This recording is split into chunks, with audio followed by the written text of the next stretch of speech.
നമുക്കിപ്പോൾ രമേശ് ചെന്നിത്തല മാധ്യമങ്ങളെ കാണുന്നുണ്ട് തത്സമയം. ഇത് നമ്മളെല്ലാവരും മനസ്സിലാക്കേണ്ടത് കേരളത്തിലെ നമ്മുടെ പോരാട്ടം CPM-നെതിരായ പോരാട്ടമാണ്. ഇടതുപക്ഷ ജനാധിപത്യ മുന്നണി ഗവൺമെന്റ് ജനങ്ങളുടെ മുന്നിൽ ഒരു പരാജയം തന്നെയാണ്. ഒരു രംഗത്തും അവർക്ക് മുന്നോട്ട് പോകാൻ സാധിക്കുന്നില്ല. ഒരു നല്ല വ്യവസായ അന്തരീക്ഷവും കേരളത്തിലില്ല. കേരളത്തിൽ ഉള്ള ഈ സർക്കാരിനെതിരായിട്ട് എല്ലാ കോൺഗ്രസ് പ്രവർത്തകരും ഒറ്റക്കെട്ടായി നടത്തുന്ന ഒരു പോരാട്ടമാണ്. അതിനോടൊപ്പം അദ്ദേഹം ഉണ്ടാകണം എന്ന് തന്നെയാണ് എന്റെ അഭിപ്രായം. അത് ഞാൻ നേരത്തെ പറഞ്ഞിട്ടുള്ളതാണ്. അല്ല, അന്താരാഷ്ട്ര ഏജൻസികൾ തന്നെ കൊടുക്കുന്ന ഈ ഗവൺമെന്റ് തന്നെ ആയിരിക്കുമല്ലോ. വേറെ ആകാശത്ത് പൊട്ടിക്കൊണ്ടൊന്നും ആയിരിക്കത്തില്ലല്ലോ. അപ്പൊ അതുകൊണ്ട് ഇതെല്ലാം കഴിഞ്ഞ കോവിഡ് കാലത്ത് നടന്ന ഒരു PR ഏജൻസികളുടെ കളിയുടെ അതുപോലെയുള്ളൊരു കളിയാണ് ഇവിടെ നടന്നുകൊണ്ടിരിക്കുന്നത്. അത് ജനങ്ങൾക്കെല്ലാം ബോധ്യപ്പെടും. കേരളത്തിൽ തൊഴിലില്ലായ്മ വർദ്ധിക്കുന്നു, ചെറുപ്പക്കാർ മറ്റ് സംസ്ഥാനങ്ങളിലേക്ക് പോകുന്നു, ഒരു പൊതുമേഖലാ സ്ഥാപനങ്ങളൊന്നും ഇവിടെ ലാഭകരമായി പ്രവർത്തിക്കുന്നില്ല, പൊതുമേഖലാ സ്ഥാപനങ്ങൾ ഓരോന്ന് തകർന്നുകൊണ്ടിരിക്കുന്നു. ഇതെല്ലാം കേരളം കണ്ടുകൊണ്ടിരിക്കുന്ന കാര്യമല്ലേ? അല്ല, എനിക്ക് അതെനിക്കറിയില്ല. ഞാൻ എന്റെ നിലപാടാണ് പറഞ്ഞത്. എന്റെ നിലപാട് ഈ ഗവൺമെന്റിന്റെ നയങ്ങൾക്കെതിരായി കോൺഗ്രസ് പാർട്ടിയും UDF-ഉം ഒറ്റക്കെട്ടായ പോരാട്ടത്തിലാണ്. ആ പോരാട്ടം തുടരും. ഡിവൈഎഫ്ഐയുടെ സ്റ്റാർട്ടപ്പുമായി ബന്ധപ്പെട്ട ഒരു പരിപാടി മാർച്ച് 1-2 തിരുവനന്തപുരത്ത് നടക്കുന്നത്. അതിൽ ശശി തരൂരിനെ റഹീം അടക്കമുള്ള നേതാക്കൾ വന്ന് ക്ഷണിച്ചു. ഒഴിവില്ലാത്തത് കൊണ്ട് പങ്കെടുക്കുന്നില്ല എന്ന് അറിയിച്ചു. ഒഴിവുണ്ടായിരുന്നെങ്കിൽ അദ്ദേഹം പങ്കെടുക്കും. ഇപ്പോൾ ഡിവൈഎഫ്ഐയും SFIയും ആദ്യം റാഗിങ്ങും അക്രമ പ്രവർത്തനങ്ങളും അവസാനിപ്പിക്കട്ടെ, എന്നിട്ടാണ് സ്റ്റാർട്ടപ്പിലേക്ക് പോകുന്നത്.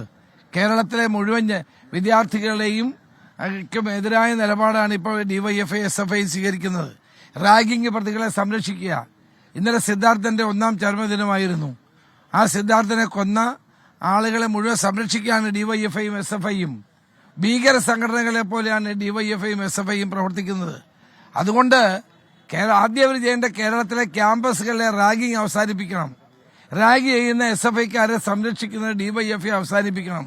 എന്നിട്ടാണ് സ്റ്റാർട്ടപ്പും കാര്യങ്ങളും നടത്തുന്നത്.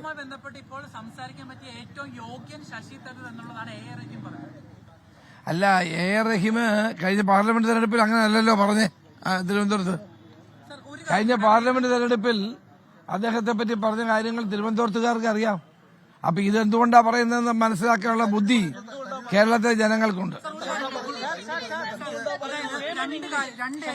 Global ecosystem report international ease of doing business ranking അത് സെൻട്രൽ ഗവൺമെന്റിന്റെയാണ്. ഇത് രണ്ടും ഉദ്ധരിച്ചുകൊണ്ടാണ് തരൂര് ലേഖനം എഴുതിയതെന്നാണ് പറഞ്ഞത്. CPM-ന്റെ അല്ലല്ലോ ഈ രണ്ട് ഏജൻസിയൊന്നും. CPM-ന്റെ ഗവൺമെന്റ് കൊടുക്കുന്ന ഡേറ്റകൾക്കനുസരിച്ചല്ലേ ചെയ്യുന്നത്. അതാണ് ഇവിടുത്തെ പ്രധാനപ്പെട്ട കാര്യം. ഇവരെല്ലാ കോവിഡിന്റെ കാലത്ത് ഇത് തന്നെയാണ് ചെയ്തത്. കള്ളക്കണക്കുകൾ കൊടുക്കുക, തെറ്റായ ഡേറ്റകൾ കൊടുക്കുക, ആളുകളെ തെറ്റിദ്ധരിപ്പിക്കുക, ദേശീയ അന്തർദേശീയ തലത്തിലുള്ള പത്രങ്ങളെ വാർത്തകൾ കൊടുക്കുക. ഇതെല്ലാം നിരന്തരമായി CPM ഗവൺമെന്റ് ചെയ്തുകൊണ്ടിരിക്കുന്ന, ഇടതുപക്ഷ ഗവൺമെന്റ് ചെയ്തുകൊണ്ടിരിക്കുന്ന കാര്യമാണ്. ഞാൻ ചോദിക്കട്ടെ, ഇതൊന്നും CPIയെ ബോധ്യപ്പെടുത്താൻ കഴിയുന്നില്ലല്ലോ. ഇവിടെ മറ്റ് ഘടകകക്ഷികളെ ബോധ്യപ്പെടുത്താൻ കഴിയുന്നില്ലല്ലോ.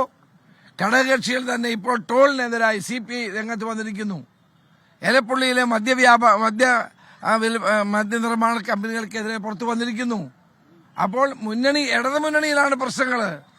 ഇടതുമുന്നണിയാണ് ഇടതുമുന്നണിയിലെ ഘടകകക്ഷികളാണ് മാർക്സിസ്റ്റ് പാർട്ടിയുടെ ഈ നയങ്ങൾക്കെതിരായി പുറത്തു വന്നുകൊണ്ടിരിക്കുന്നത്. പക്ഷെ പ്രസ്താവന വന്ന് ഇത്രയും ദിവസമായിട്ടും കോൺഗ്രസിന് എന്തുകൊണ്ട് ശശി തരൂരിനെ ഇത് തെറ്റാണെന്ന് ബോധ്യപ്പെടുത്താൻ സാധിക്കുന്നില്ല? അതൊരു പ്രധാനപ്പെട്ട ചോദ്യമല്ലേ? ഇത്രയും ദിവസമായിട്ടും നിലപാട് മാറ്റിയിട്ടില്ല. അപ്പോൾ അല്ല, എനിക്ക് പറയാനുള്ളത്, അതിനെപ്പറ്റി പറയാനുള്ളത് ഞാൻ പറഞ്ഞു.